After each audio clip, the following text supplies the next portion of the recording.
ان الحمد للہ والصلاة والسلام علی رسول اللہ اما بعد اعوذ باللہ من الشیطان الرجیم بسم اللہ الرحمن الرحیم ومن الناس من یقول آمنا باللہ وبالیوم الآخر وما هم بمؤمنین۔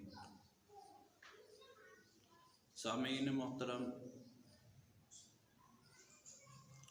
آج میں ایک بہت بڑی مرض کے بارے میں بات کرنا چاہتا ہوں۔ آج کرونا وائرس تو معاشرے کے اندر بہت بڑا مسئلہ بن چکا ہے اور عالمی مسئلہ ہے، لیکن اس سے بھی ایک زہریلی وبا جو ہے ہمارے معاشرے میں پھیل چکی ہے، اور جس وبا کا آغاز 1400 سال پہلے ہوا تھا، اور اس وبا کی تحریک اور تاریخ دونوں ہی 1400 سال پرانی ہیں۔ اس مرض اور وبا کو ہم جو ہیں نفاق کہتے ہیں، اور جس شخص کے اندر وہ مرض پائی جائے اس کو ہم منافق کہتے ہیں، اور اس مرض کے حامل انسان کو یا حامل اس رویے کے حامل عادات کو ہم منافقت کہتے ہیں۔ رسول اکرم صلی اللہ علیہ وسلم جب مدینہ طیبہ کے اندر اللہ کے حکم کے ساتھ تشریف لے کے آئے، اس وقت مدینہ طیبہ کے اندر دو قبیلے تھے، اوس اور خزرج۔ انہوں نے آپ صلی اللہ علیہ وسلم کو اچھے طریقے سے ویلکم کیا، آپ کو خوش آمدید کیا، اور ادھر عبداللہ بن ابی منافق تھا، جو ایک بااثر شخص تھا۔ تعلق تو اس کا خزرج کے ساتھ تھا، لیکن اوس کے اندر بھی بہت زیادہ مقبول تھا۔ ان دونوں قبیلوں نے طے کر لیا تھا کہ عبداللہ بن ابی کو اپنا سردار بنا لیا جائے، لیکن اسی اثناء میں حکم خداوندی کے ساتھ آخر الزماں پیغمبر جناب محمد رسول اللہ صلی اللہ علیہ وسلم مدینہ طیبہ کے اندر تشریف لے آئے۔ جب آپ صلی اللہ علیہ وسلم مدینہ طیبہ کے اندر تشریف لے آئے تو لوگوں نے آپ صلی اللہ علیہ وسلم کی بیعت کی اور آپ صلی اللہ علیہ وسلم کو اپنا حاکم سردار مان لیا۔ تو اس وقت اس عبداللہ بن ابی کی حکومت ختم ہو گئی، جس کی حکومت ختم ہونے کی وجہ سے اس کو بہت گراں گزرا، اس کو بہت تکلیف ہوئی، لیکن کوئی ایسی تحریک کا آغاز ابھی تک نہیں ہوا تھا، اور یہ کسی ایسے موقع میں تھا کہ رسول اللہ صلی اللہ علیہ وسلم اور صحابہ کرام رضوان اللہ علیہ اجمعین یہاں سے چلے جائیں، لیکن اللہ کا کرنا ایسا ہوا کہ یوم الفرقان کا دن آ گیا، غزوہ بدر کا دن آ گیا، اور غزوہ بدر کے اندر اللہ کے رسول صلی اللہ علیہ وسلم کو جس کامیابی کے ساتھ اللہ رب العالمین نے نوازا اور اسلام کے اس کڑے کو اتنا مضبوط کر دیا، عروۃ الوثقیٰ بنا دیا، اور اسلام کے کڑے کو جب مضبوط کر دیا تو اس کو وہ مضبوطی بھائی نہیں، ان کو اچھی نہیں لگی، اور انہوں نے اندر ہی اندر سے کننا شروع کر دیا اور اسلام کے خلاف سازشیں شروع کر دی، اور اس نے اپنے ساتھیوں کو حکم دیا کہ اب کوئی چارہ نہیں ہے، ہم اسلام کا لبادہ اوڑھ لیتے ہیں اور اسلام کو نقصان دیتے ہیں۔ یہ مختصر سا ان کا تعارف تھا، اور یہ وہ لوگ تھے کہ جو اسلام کے اول دشمن یعنی اسلام کا لبادہ اوڑھ کر، اور پہلے یہ اسلام کے دشمن تھے جنہوں نے اسلام کو نقصان دیا، اور یہ ایسے دشمن تھے کہ جنہوں نے اسلام کے خلاف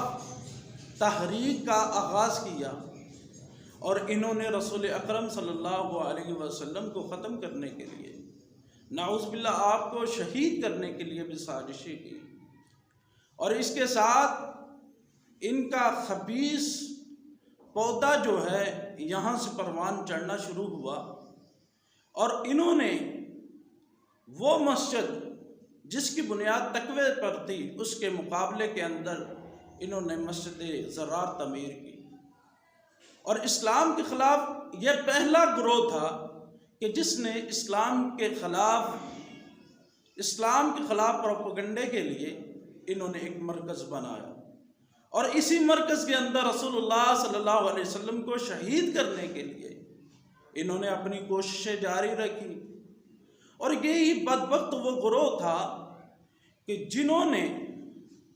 اپنے ایمان کا دعویٰ کیا، جو آیت کریمہ میں نے آپ کے سامنے تلاوت کی ہے، لیکن اللہ تعالیٰ نے اپنی ذات کے اوپر اور آخرت کے دن کے اوپر ایمان کا ان کا سرے سے انکار کر دیا، ان کے ایمان کی نفی کر دی، ان کے ایمان کے اسبات کو ختم کر دیا۔ اور یہ وہ بدبخت گروہ تھا معاشرے کے اندر کہ جو پہلا گروہ وہ تھا کہ جس نے صحابہ اکرام رضوان اللہ علیہ اجمعین کی توہین کی، نعوذ باللہ انہیں بیوقوف کہا۔ اور یہ وہ گروہ تھا کہ جو صحابہ اکرام کی توہین کے بعد ان کو مذاق کرنے کے بعد وہ اپنے سرداروں اور بڑے اور وڈیروں کے پاس جا کے کہتے کہ دیکھو ہم ان کو مذاق کیسے کرتے۔ اور یہی وہی بدبخت گروہ تھا جب صحابہ شہید ہوئے تو انہوں نے کہا اگر ہمارے ساتھ ہوتے تو یہ شہید نہ ہوتے، بلکہ ایسے ایسے الفاظ انہوں نے بیان کیے رسول اکرم صلی اللہ علیہ وسلم کے صحابہ پر جو اللہ کو ناپسند تھے، اور اللہ نے ان کو ان صحابہ علیہ الصلاۃ رضی اللہ تعالی عنہم کو جو ہے مردہ کہنے سے منع کر دیا، ان کو شہید کا لقب دیا، کیوں؟ ان کی ہی خباثتیں تھیں۔ اور یہ وہی تھے کہ جو کہتے تھے کہ ہم مدینہ طیبہ کے اندر عزت والے لوگ ہیں اور ہم نعوذ باللہ ذلیل لوگوں کو نکال دیں گے، تو اللہ رب العالمین نے اس کا بھی جواب دیا، کہا اللہ رب العالمین نے فرمایا کہ عزت جو ہے اللہ کے لیے، اس کے رسول کے لیے، اس مومنین کے لیے ہے، لیکن منافق لوگ نہیں جانتے۔ یہ وہی بدبخت لوگ ہیں کہ جنہوں نے اصلاح کے نام پہ فساد کو دنیا میں عام کیا، یہ وہی بدبخت لوگ ہیں کہ جنہوں نے رسول اللہ صلی اللہ علیہ وسلم کے پاکیزہ گھر کو بھی نہ چھوڑا، حتیٰ کہ ان کی عورتوں نے بھی آپ صلی اللہ علیہ وسلم کی بیویوں کو اکسانا شروع کر دیا، جس کے نتیجے میں عورتوں نے مال و متاع کا آپ صلی اللہ علیہ وسلم سے مطالبہ کر لیا، تو آپ صلی اللہ علیہ وسلم نے ناراضگی کا اظہار کیا۔ یہ انہوں نے آپ صلی اللہ علیہ وسلم کے گھرانے کو بھی نہ چھوڑا، گھر کو بھی نہ چھوڑا، اور دین کے خلاف ہر قسم کی سازشیں کرتے رہے اور فساد زمین کے اوپر پھیلاتے رہے، حتیٰ کہ محبوب پیغمبر جناب محمد الرسول اللہ صلی اللہ علیہ وسلم کی بیوی مومنوں کی ماں کے اوپر الزام لگا، اور اس کے اندر بھی یہ سب سے آگے تھے اس بات کو پھیلانے کے لیے، اور حقیقت کو جاننے کے لیے تیار نہ تھے، اور ان کی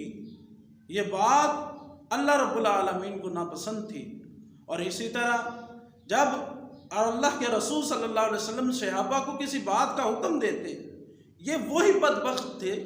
کہ جو اللہ اور اس کے رسول سے منع کرتے تھے۔